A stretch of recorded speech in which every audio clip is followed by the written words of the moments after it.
Hello friends, previous வீடியோவில் நம்ம data டைப்ஸை பற்றி டீட்டெயிலாக தெரிஞ்சுக்கிட்டோம்.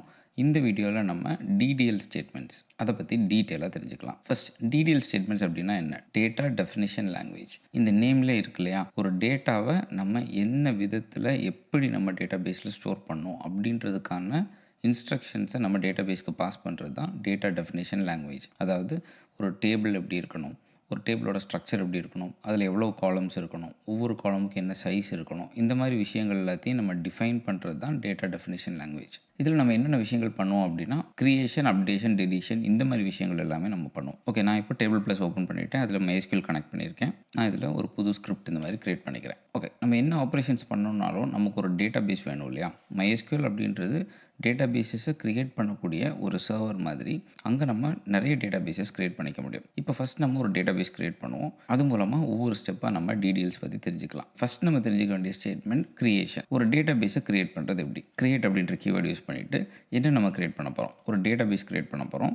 அதுக்கப்புறமா அந்த டேட்டா பேஸ்க்கு ஒரு நேம் கொடுக்குறோம். நான் ஸ்கூல் அப்படின்னு கொடுத்துக்கிறேன். இப்போ டேபிள் ப்ளஸில் இதை எக்ஸிக்யூட் பண்ணுறதுக்கு இந்த லைனில் வச்சுக்கிட்டு கண்ட்ரோல் என்டர் இல்லைனா கமாண்ட் என்டர் கொடுக்கலாம். இல்லை நீங்கள் எதை ரன் பண்ணுமோ அந்த ஸ்டேட்மெண்ட்டை செலக்ட் பண்ணிவிட்டு கமாண்ட் என்டர், கண்ட்ரோல் என்டர் கொடுக்கலாம். இதே ரன் ஆலுக்கு ஷிஃப்ட் கமாண்ட் என்டர் அப்படின்ற ஷார்ட்கட் இருக்குது. எப்போவுமே எந்த ஸ்டேட்மெண்ட் எக்ஸிக்யூட் பண்ணுறீங்களோ அந்த லைனை மட்டும் ரன் பண்ணுற மாதிரியே ப்ராக்டிஸ் பண்ணிக்கோங்க.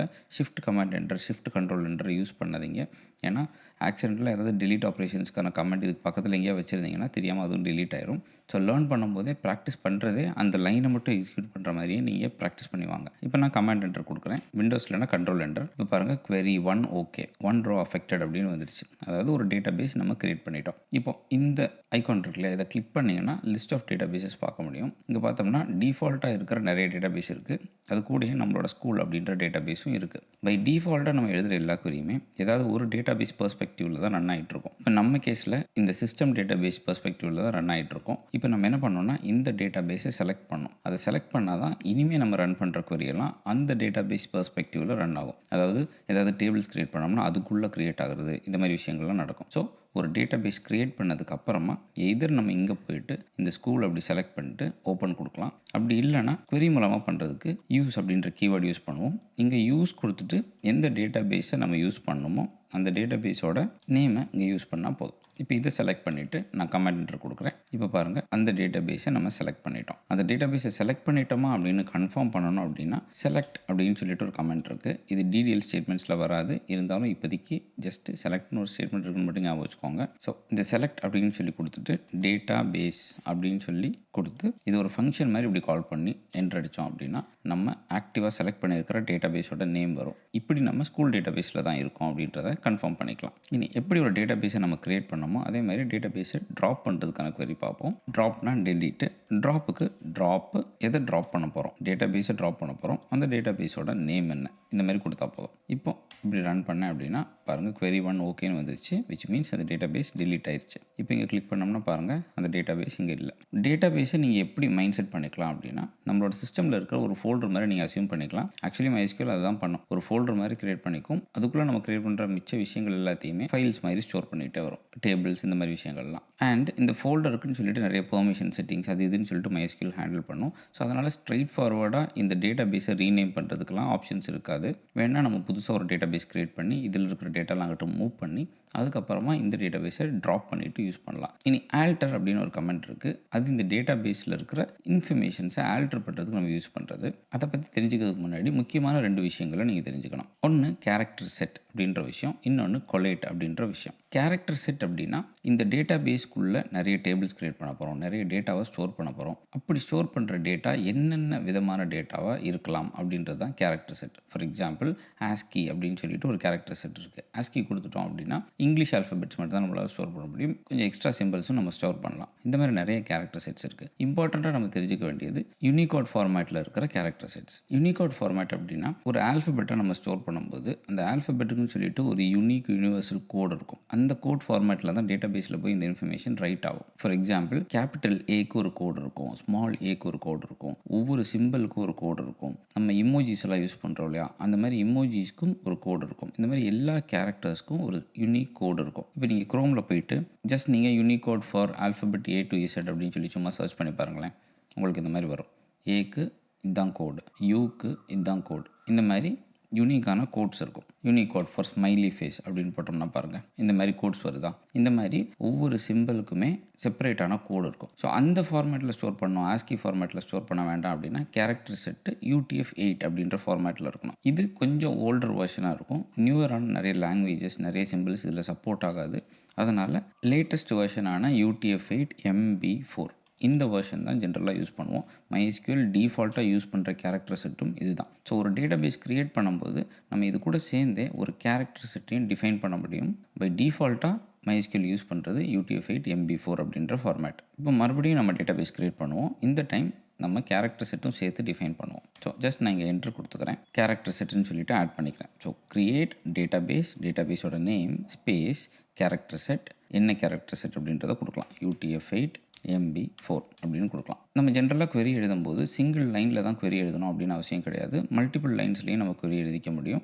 ரன் பண்ணும்போது எல்லாத்தையும் செலக்ட் பண்ணி நம்ம ரன் பண்ணணும் அப்படின்றதான் உண்டு. அப்படி இல்லைனா எங்கேயாவது செமிகாலன் வச்சு பிரேக் பண்ணியிருந்தோம்னா அது செமிகாலனுக்கு முன்னாடி வச்சு நம்ம ரன் பண்ணோம் அப்படின்னா அந்த செமிகாலன் இன்க்ளூட் ஆகிருக்கிற ஸ்டேட்மெண்ட், அதுக்கு முன்னாடி எங்கேயாவது ஒரு இடத்துல செமிகாலன் இருக்கும் இல்லையா ப்ரீவியஸ் ஸ்டேட்மெண்ட்ஸில், அதுக்கப்புறமா இருந்து இங்கே வரைக்கும் உள்ள ஸ்டேட்மெண்ட்ஸ் நமக்கு எக்ஸிக்யூட் ஆகும். நான் இப்போ சிம்பிளாக வச்சுக்கிறதுக்காக நம்மளோட query-யை மொத்தம் செலக்ட் பண்ணிட்டு கண்ட்ரோல் என்டர் கொடுக்குறேன். இப்போ நமக்கு டேட்டாபேஸ் கிரியேட் ஆயிருக்கு. இப்போ கேரக்டர் செட் அப்படின்னா என்னென்னு புரிஞ்சிருச்சு இல்லையா? இதே மாதிரி கொலேட் அப்படின்னு சொல்லிட்டு ஒரு ஆப்ஷன் இருக்குது. கொலேட் அப்படின்னா இதுக்குள்ளே நம்ம ஸ்டோர் பண்ணுற இன்ஃபர்மேஷனை நம்ம எப்படி டிஃப்ரென்ஷியேட் பண்ணி பார்க்க முடியணும். ஃபார் எக்ஸாம்பிள் அப்பர் கேஸும் லோவர் கேஸும் நம்ம டிஃப்ரென்ஷியேட் பண்ணி பார்க்க முடியணுமா, இல்லை டிஃப்ரென்ஷியேட் பண்ணி பார்க்க வேண்டிய அவசியம் இல்லையா? ஸ்மாலையும் கேபிட்டலையும் சேமாக பார்த்தா போதுமா? அதே மாதிரி இப்போ அதர் லாங்குவேஜஸ்லாம் பார்த்தோம்னா இங்கிலீஷில் எஸ் அப்படின்னா சில லாங்குவேஜஸில் எஸ்ஸுக்கு மேலே ஒரு சின்ன ஹைஃபன் மாதிரி இருக்கும் இல்லையா? இந்த மாதிரி சிம்பிளைஸ்டாக இருக்கிற ஆல்ஃபபெட்டும் நார்மல் ஆல்ஃபபெட்டும் ஒன்றா பார்த்தா போதுமா, இல்லை ரெண்டையும் டிஃப்ரெண்ட்டாக பார்க்கணுமா? இந்த மாதிரி விஷயங்களை செட் பண்ணுறதுக்கு கொலேட் அப்படின்ற ஒரு ஆப்ஷன் நம்ம யூஸ் பண்ணுவோம். நிறைய கொலேட் ஆப்ஷன்ஸ் MySQL அவைலபிளாக இருக்கும். அதில் ஏதாவது ஒரு ஆப்ஷன் நம்ம யூஸ் பண்ணணும். ஜென்ரலாக பை டிஃபால்ட்டாக யூஸ் பண்ணுற ஆப்ஷன் என்னன்றதை நான் காமிக்கிறேன். இப்போ நம்ம கேரக்டர் செட் இன்க்ளூட் பண்ணி ஒரு டேட்டாபேஸ் கிரியேட் பண்ணிட்டோம். இப்படி வச்சுக்கிறேன். இதை டெலிட் பண்ணிடுவோம். நம்ம கிரியேட் பண்ணியிருக்க query-யவே நம்ம பார்க்கணும் அப்படின்னு ஆசைப்பட்டோம்னா இந்த மாதிரி ஷோ கொடுத்துட்டு அந்த டேட்டாபேஸோட query-யை அப்படியே கொடுத்தா போதும். ஃபுல்லாக கொடுக்கணும்னு அவசியம் இல்லை. கிரியேட் டேட்டாபேஸ் அப்படின்னு சொல்லிட்டு டேட்டாபேஸ் நேம் கொடுத்தோம்னா இந்த டேட்டாபேஸ் கிரியேட் பண்ணுறதுக்கு நம்ம யூஸ் பண்ண query-யை அதை நமக்கு காமிக்கும். இதை மட்டும் செலக்ட் பண்ணிவிட்டு நான் ரன் பண்ணுறேன். இப்போ பாருங்கள், கிரியேட் டேட்டாபேஸோட query இங்கே இருக்குது. நம்ம இங்கே சைட்லேயும் பார்க்கலாம், இதை டபுள் கிளிக் பண்ணியும் பார்க்கலாம். மவுஸோட ஸ்க்ரோல் பட்டன் இருக்கு இல்லையா, சென்டர் ஸ்க்ரோல், அதை ஒரு கிளிக் பண்ணோம்னாலும் இந்த மாதிரி நமக்கு தெரியும். நான் இப்போதைக்கு உங்களுக்கு டீட்டெயிலாக காமிக்கிறதுக்காக காப்பி பண்ணி இங்கே பேஸ்ட் பண்ணிக்கிறேன். இப்போ இதில் பாருங்கள், டிஃபால்ட் கேரக்டர் செட் வந்து UTF-8 MB4 யூஸ் பண்ணியிருக்காங்க. கொலேட் வந்து இந்த கொலேட் யூஸ் பண்ணியிருக்காங்க. கொலேட் பற்றி நான் ரொம்ப டீட்டெயிலாக போகல, பட் இதை பேசிக்காக நான் உங்களுக்கு எக்ஸ்பிளைன் பண்ணிடுறேன். இங்கே கொலேட் யூஸ் பண்ணணும்னா ஜஸ்ட் இதுக்கு பக்கத்தில் ஸ்பேஸ் கொடுத்துட்டு இந்த மாதிரி கொலேட் அப்படின்னு கொடுத்துட்டு MySQL அலோவ் பண்ணுற ஏதாவது ஒரு கொலேட்டை நம்ம பாஸ் பண்ணலாம். இந்த மாதிரி நம்ம பாஸ் பண்ணலாம். இதுதான் சின்டாக்ஸு. இப்போ இதை நான் எக்ஸ்பிளைன் பண்ணிடுறேன். ஸோ இந்த பார்ட் வந்து நம்மளோட கேரக்டர் செட்டு, இது அதோட வேர்ஷன். இந்த பார்ட் வந்து ஆக்சென்ட் அப்படின்ற ஒரு ஆப்ஷன். ஆக்சென்ட்ன்றதா நான் சொன்னது ஏ மாதிரி அதர் லாங்குவேஜில் ஏக்கு மேலே ஒரு ஹைஃபன் இருக்கும், இந்த மாதிரிலாம் இருக்கும் இல்லையா, அதை ஆக்சென்ட்னு சொல்லுவாங்க. ஆக்சென்ட்டை சென்சிட்டிவாக பார்க்கணுமா இன்சென்சிட்டிவாக பார்க்கணுமா, அதாவது ஏயும் ஏக்கு மேலே இருக்கிற ஹைஃபனும் சேமாக நம்ம ட்ரீட் பண்ணோம் அப்படின்னா இன்சென்சிட்டிவ் அப்படின்னு நம்ம கொடுக்கணும். சென்சிட்டிவ்னு கொடுத்துட்டோம்னா இதுவும் அதுவும் செப்பரேட்டாக அதை பார்க்கும். பை டிஃபால்ட்டாக ஆப்ஷன் இன்சென்சிட்டிவ் தான். சென்சிட்டிவ் வேணும்னா நம்ம எஸ் கொடுத்துக்கலாம். நான் இப்போதைக்கு ஐஏ வச்சுக்கிறேன். இது வந்து கேஸ் சென்சிட்டிவாக வேணுமா கேஸ் இன்சென்சிட்டிவாக வேணுமான்றதுக்கு தான் இந்த ஆப்ஷன். இங்கே நம்ம எய்தர் கேஸ் இன்சென்சிட்டிவ்னு கொடுக்கலாம். இன்சென்சிட்டிவ்னு கொடுத்துட்டோம்னா லோவர் கேஸையும் அப்பர் கேஸையும் ஒன்றா தான் கன்சிடர் பண்ணோம். Small A equal to capital A அப்படின்ற மாதிரி தான் நமக்கு வரும். சம்டைம்ஸ் அது நமக்கு ஒர்க் அவுட் ஆகாது. அப்படி இருக்கிற சூழ்நிலையில் நம்ம கேஸ் சென்சிட்டிவ் கொடுத்துக்கலாம். இல்லை பைட் பை பைட் கம்பேரிசன் வேணும், அதாவது நான் சொன்னேன் இல்லையா ஒவ்வொரு கேரக்டருக்கும் யூனிக்கான ஒரு கோடு இருக்கும்னு, அந்த கோடை வச்சே கம்பேரிசன் நடக்கணும் அப்படின்னா இங்கே நீங்கள் பின் அப்படின்னு சொல்லிட்டு கொடுக்கலாம். ஸோ இந்த ரெண்டு ஆப்ஷன்ஸ் தான் நம்ம அடிஷ்னலி கொடுக்க முடியிற ஆப்ஷன்ஸ். அண்ட் அடிஷ்னலாக ஒரு இன்ஃபர்மேஷன், இந்த இன்ஃபர்மேஷனை நம்ம கொடுக்கும்போது இது குளோபலாக அந்த டேட்டா பேஸ்க்குள்ளே நம்ம கிரியேட் பண்ண போகிற அவ்வளோ டேபிள்ஸ் எல்லாத்துக்குமே இது வந்து ஒரு குளோபல் செட்டிங்காக செட் ஆயிரும். பட் நம்ம டேபிளுக்குள்ளே போயிட்டு கஸ்டமைஸ் பண்ணணும், அங்கே கேஸ் சென்சிட்டிவிட்டி வேணும் அப்படின்னா அந்த டேபிளுக்கு மட்டும் கஸ்டமைஸ் பண்ண முடியும். இல்லை அதுக்குள்ளே இருக்கிற ஒரு காலம் மட்டும் கஸ்டமைஸ் பண்ணோன்னா கஸ்டமைஸ் பண்ண முடியும். அந்த மாதிரிலாம் நம்ம பண்ணிக்கலாம். ஸோ டேட்டா பேஸ்க்கு மட்டும் இல்லை, இந்த ரெண்டு ஆப்ஷன்ஸ் ஒரு டேபிளுக்கும் கொடுக்க முடியும், ஒரு காலமுக்கும் கொடுக்க முடியும். டேபிள் பற்றி காலம் பற்றி பார்க்கும்போது இந்த சின்டாக்ஸ் அங்கே எப்படி வரும் அப்படின்றதையும் நம்ம பார்க்கலாம். இப்போ நான் மறுபடியும் டேட்டா பேஸை ட்ராப் பண்ணுறேன். இதை வச்சு நான் க்ரியேட் பண்ணுறேன். சாரி, இந்த மாதிரி ஒரு ஆப்ஷன் கிடையாது. பின் அப்படின்னாலே பைட் பை பைட் கம்பேரிசன் தான். ஸோ இப்படி தான் ஒரு கொலேட் இருக்குது. நம்ம முன்னாடி பார்த்த மாதிரி ஏஐ கூட சிஐ அப்படி இல்லைனா சிஎஸ் அந்த ஆப்ஷன் தான் இருக்குது. ஸோ பின் வேணும்னா டேரெக்ட்டா இங்க நம்ம பின் குடுத்துக்கலாம். இத வச்சு நம்ம டேட்டாபேஸ் கிரியேட் பண்ணலாம். இப்போ நம்ம டேட்டாபேஸ் கிரியேட் ஆயிடுச்சு. இப்போ மறுபடியும் இந்த query-ய ரன் பண்ணோம்னா, இங்க பாருங்க டிஃபால்ட் கேரக்டர் செட் யூஸ் பண்ணுது. கொலேட் வந்து இந்த கொலேட் யூஸ் பண்ணுதுன்னு சொல்லிட்டு நமக்கு காமிக்குது. லாஸ்ட்டா டேட்டாபேஸ் ரிலேட்டடா தெரிஞ்சுக்க வேண்டிய ஒரு கமெண்ட் ஆல்டர் அப்படின்ற கமெண்ட். ஆல்டர் கமெண்ட் ஜெனரலா இந்த டேட்டாபேஸோட செட்டிங்ஸ்ல ஏதாவது சேஞ்சஸ் பண்ணோம்னா அதுக்காக யூஸ் பண்றது. பேர மட்டும் நம்ம சேஞ்ச் பண்ண முடியாது. கேரக்டர் செட்டையோ, கொலேட்டையோ நம்ம ஆல்டர் பண்ணணும்னா ஆல்டர் பண்ணிக்கலாம். இப்போ எக்ஸாம்பிளுக்கு ஆல்டர் டேட்டாபேஸ் நேம் அப்படின்னு குடுத்துட்டு நம்ம ஏதாவது ஆல்டர் பண்ணணும்னா ஆல்டர் பண்ணிக்கலாம். இப்போ எக்ஸாம்பிளுக்கு கொலேட்ட மட்டும் நான் ஆல்டர் பண்றேன்னு வச்சுக்கோங்களேன். இது ஆக்சென்ட் இன்சென்சிட்டிவ், கேஸ் இன்சென்சிட்டிவ் அப்படின்னு குடுத்துட்டு நான் ரன் பண்றேன். இப்போ பாருங்க நம்ம கொலேட்ட சேஞ்ச் பண்ணிட்டோம். இப்போ மறுபடியும் இத ரன் பண்ணி அவுட்புட் பார்த்தோம்னா பாருங்க கொலேட் நமக்கு சேஞ்ச் ஆயிருக்கும். இதுதான் ஆல்டர் கமாண்ட். அடிஷனலா ஒரு விஷயம் நீங்க தெரிஞ்சுக்கணும். ஒரு டேட்டாபேஸ் கிரியேட் பண்ணும்போது சேஃபா நம்ம கிரியேட் பண்றதுக்குன்னு சொல்லிட்டு எக்ஸ்ட்ரா ஒரு ஆப்ஷன் இருக்கு. அது என்ன அப்படின்னா, ஒரு டேட்டாபேஸ் கிரியேட் பண்ணும்போது ஆல்ரெடி அந்த பேர்ல ஒரு டேட்டாபேஸ் இருந்துச்சுன்னா எரர் த்ரோ பண்ணிரும் இல்லையா? இப்போ பாருங்க நான் கொஞ்சம் முன்னாடி ட்ராப் பண்ணியிருந்தேன். அதனால இப்போ கிரியேட் ஆயிருச்சு. இப்போ மறுபடியும் கிரியேட் பண்ணானா எரர் வரும். Can't create database cool database exist அப்படின்னு வந்துருச்சு. இதை நம்ம கொஞ்சம் சேஃபா ஹேண்டில் பண்ணோம் அப்படின்னா இங்க எக்ஸ்ட்ராவா ஒரு ஆப்ஷன் குடுக்கலாம். இஃப் நாட் எக்ஸிஸ்ட் அப்படின்னு குடுக்கலாம்.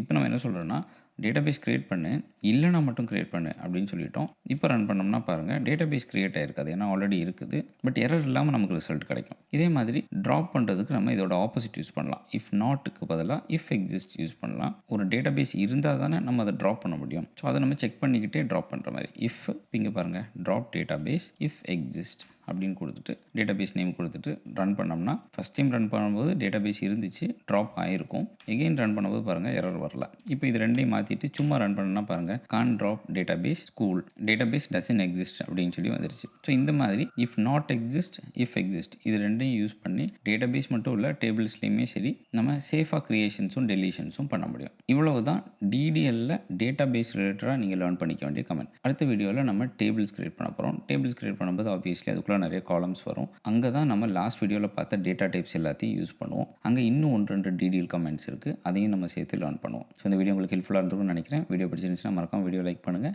சேனலை சப்ஸ்கிரைப் பண்ணலாம், சப்ஸ்கிரைப் பண்ணுங்கள். உங்களை நான் அடுத்த வீடியோவில் பார்க்குறேன்.